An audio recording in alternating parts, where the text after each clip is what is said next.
Alright, hello, welcome back to my channel. It's good to see you. Take a seat on the rainbow anywhere you like, there's plenty of room. And Sophia is in attendance as always, she's right there, see her. Hey. So, yeah, I was doing a US versus UK, or UK versus the US, however you want to put it. The things I don't miss from the US, and I was thinking about it, and I broke it down, and I already did one episode on, the influence of religion. Well, there's more. And I knew it was going to be a bit longer than just one episode. I had a feeling, because there's a lot of experiences that I've had, and actually, one of them I wanted to run by you guys and see what your experience was if you were in the military. So tell me, in a minute I'll run that little story by you. You can tell me what you think. So I grew up in a small town in West Texas. I'm not going to name names because, obviously I don't want to make people mad, and I don't want to point fingers, but, it's a small town. It exists, and it has about 600 people. Not a lot, okay? But I did do some research, and I found out that, because I knew there were a lot of churches there, and I did some counting, and I did some checking, and I found out the grand total of churches that are in a town of 600 people. 14 churches in that town. 14.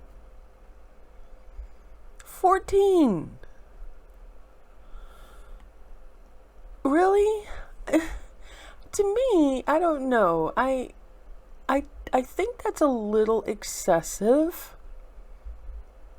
I mean, I understand variety is the spice of life, and I get that, but ooh, that's a lot of churches. So I broke them down, and I found out that if you're going to break that down, you really can break down the entire population of the town into very small chunks and influence the entire town if you can get them to go to your church or any church in that town. And let me tell you, when Sunday came around, the whole town was a ghost town. Everybody was in church pretty much. I mean, I'm sure there were some stragglers, but I know for a fact I was one of them. I wasn't necessarily anti-church, but I have this problem. I don't think it's a problem. And most people that are sane do not think it's a problem. But I have a tendency to ask questions. I don't think this is a detrimental thing. I want to know what's going on. I want to know how things came to be. I'd like to know why people see things this way. And I want to know what certain things mean. Like, what does it mean to you, and that way I can understand it better. Well, I was asking questions when I was in church. That was not very welcome, especially within my age group.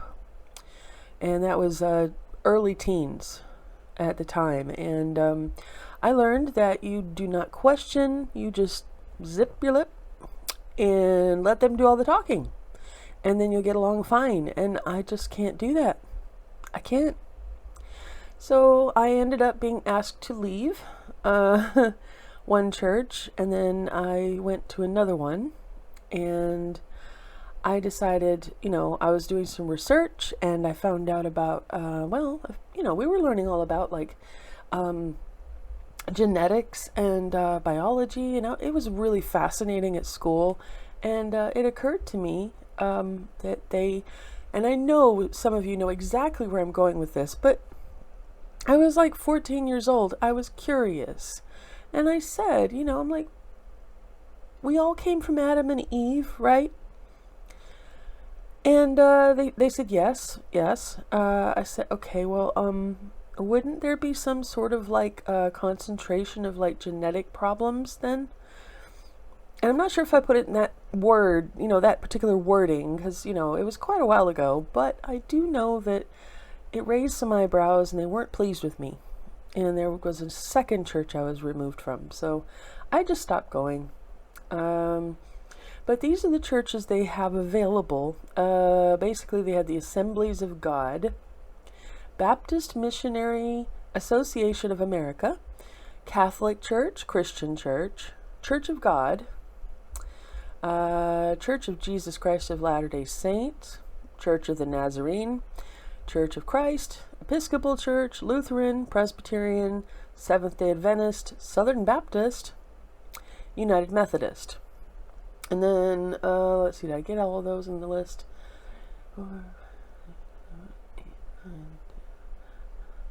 Yeah, I think I got all of them in that list. But anyway, that's what I was learning. And it was very interesting. At school, my history teacher was actually the person that he lived at the Church of, what was it, the Church of Christ?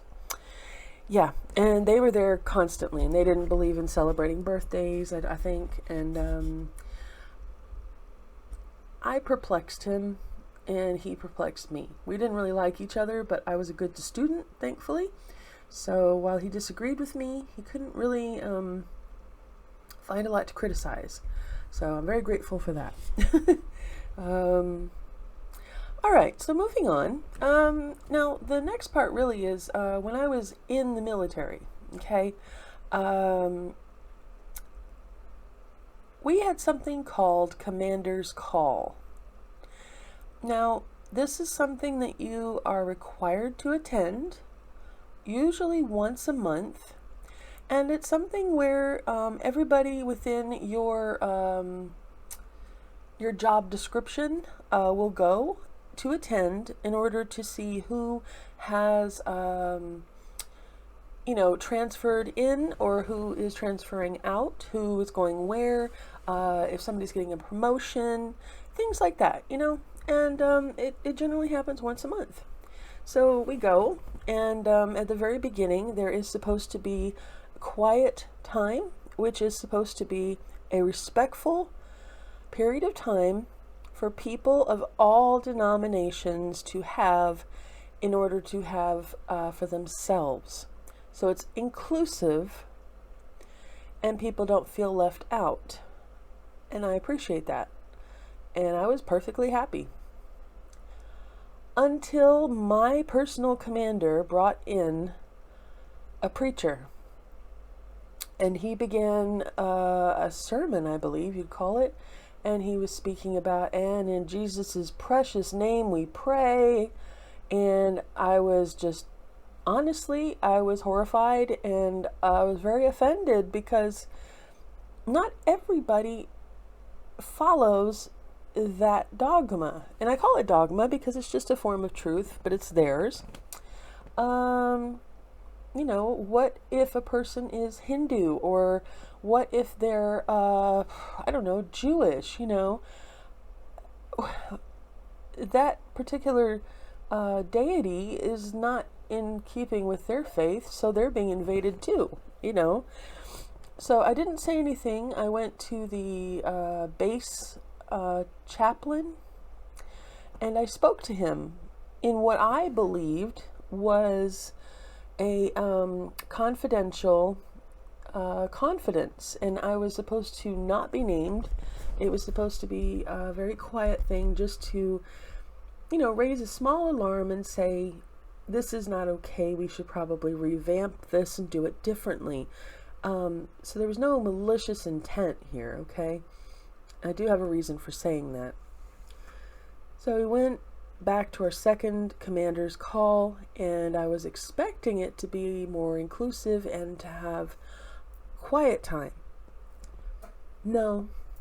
In fact, it seemed almost like the preacher arrived earlier than usual, and he started in even louder. I mean, he was very passionate, very demonstrative, in Jesus' precious name. I mean, he was going full ham, and I'm staring there, standing there staring, just, you've got to be kidding me again.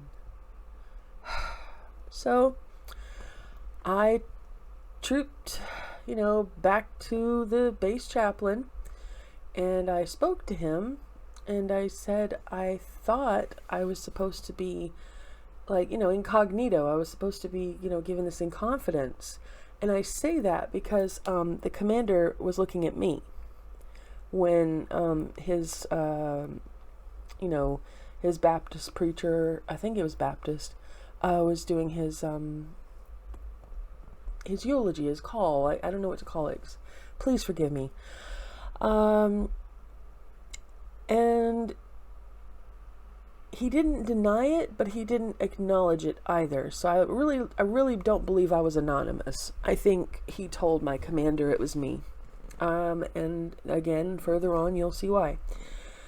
So, second one went around and nothing changed. Now, and I did actually go and speak to some other members of my team that were not Christian, and none of them had, I suppose, what I had. Whatever it was, they just didn't have it, and they just didn't go and speak out. And I did. Well, after the second commander's call went awry, I was actually called in to my commander's office, which was foreboding, nerve-wracking. Anyway, he sits down, in kind of like this impatient kind of, God. And he's like, okay, so tell me what your faith is. And he did add those kind of snarky inflections in his voice, and I'm like, oh my God. Okay, so, I did my very best to express it to him, and he said, well, that's not going to do. It'd just be easier if you just accept God and believed in Jesus. That would be so much better for you. And I said, well, I'm sure it is and would be, but I don't. And he said, well, I don't know how you got this far being such a nonconformist, but I don't see you going much further, which was ominous. And within 3 weeks, I was out of the military, and I can't prove it. I can't prove that I was discriminated against because of my religion, but I'm not sure how else you can sum it up, but it was, he was intimidating, and it was very uncomfortable. And this is not the only time this has ever happened. I have somebody who I consider a very close friend, and it happened to her as well. In fact, they went so far as to rip the necklace off of her neck because it was not a cross. And I find, in my mind, to me, that's assault, but maybe I'm wrong. I don't know.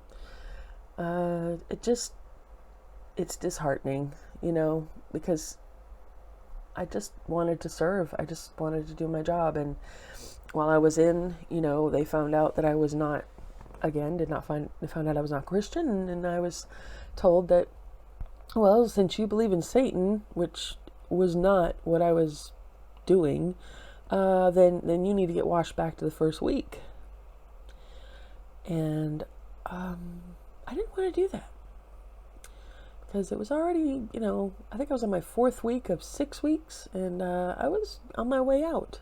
I didn't want to start over. Please don't let me start over. Oh my gosh. Nobody wants to do that again, I mean, I was running miles. I'm fine with that, but I needed to get out. So yeah, so that was the military. And I really want to know